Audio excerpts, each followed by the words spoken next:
Imagine a time when humans were still living in the Stone Age, long before the first cities or farming communities. We're talking about a period between the Upper Paleolithic and the Neolithic, a time known as the Epipalaeolithic age. It's kind of like the bridge between the old world of hunter-gatherers and the new world where humans began to settle down and farm.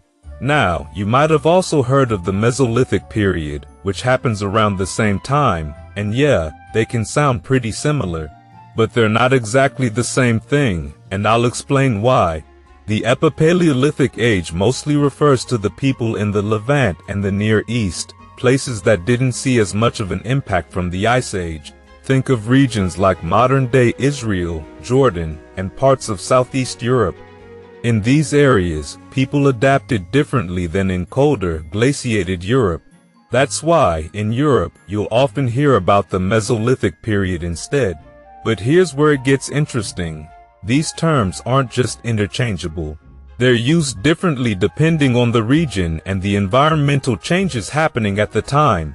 In the Levant, this period spans roughly from 20,000 to 10,000 years ago, and it's divided into three phases: early, middle, and late.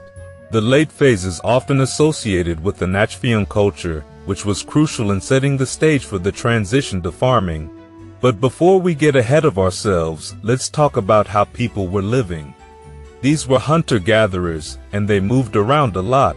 They built temporary settlements, nothing too sturdy, but there were a few spots rich in resources where they might stick around for a while. One of the things that makes this period stand out is the development of more advanced tools. They made microliths, tiny sharp blades of flint or obsidian, which they attached to wooden tools.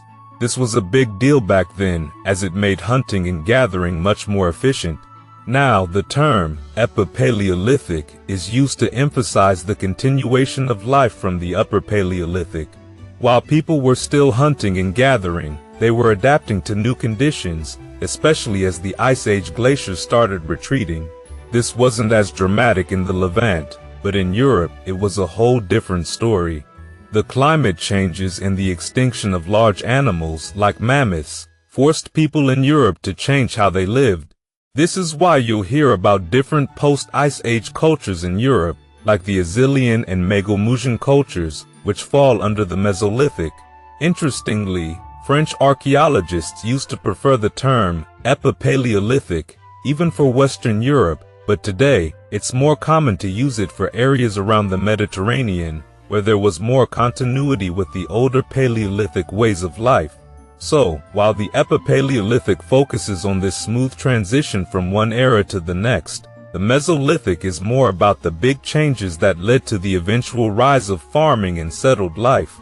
In short, the Epipalaeolithic age was a time when humans were on the edge of major change, still living as hunter-gatherers but slowly adapting to new environments, new tools, and new ways of thinking. And now let's dive into the history of the term Epipalaeolithic itself. Interestingly, this concept came about a lot later than the more familiar terms like Paleolithic, Mesolithic, and Neolithic. It was first introduced in 1910 by a Swedish archaeologist named Knut Stirna.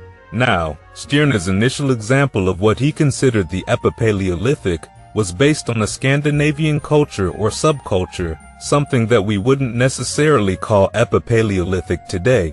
What Stirna observed were stone-lined pit graves filled with bone tools, such as harpoons and javelin heads, showing how some Paleolithic traditions hung on even into the later periods. He even coined a new term, Proto-Neolithic, to describe this transitional phase he saw in Danish kitchen middens. Basically, he was trying to describe a period that, while still connected to Paleolithic customs, wasn't quite part of the Mesolithic either. This non-transitional culture is what he labeled as Epipalaeolithic. He defined it as the period right after what's known as the Age of the Reindeer, a time when certain parts of Scandinavia were still holding on to older Paleolithic ways. In fact, Stirna divided this Epipalaeolithic period into two stages, Megalmos and Kunda, referring to specific cultures in Scandinavia. The key idea here is that these groups kept Paleolithic traditions alive, even though the world around them was starting to change. Now, Stirner never actually mentioned the term Mesolithic in his writings, and it's unclear if he meant for his new terms to replace that. But here's where things get interesting. Just a few years later, in 1916, a German archaeologist named Hugo Obermeier took Stirner's ideas and ran with them.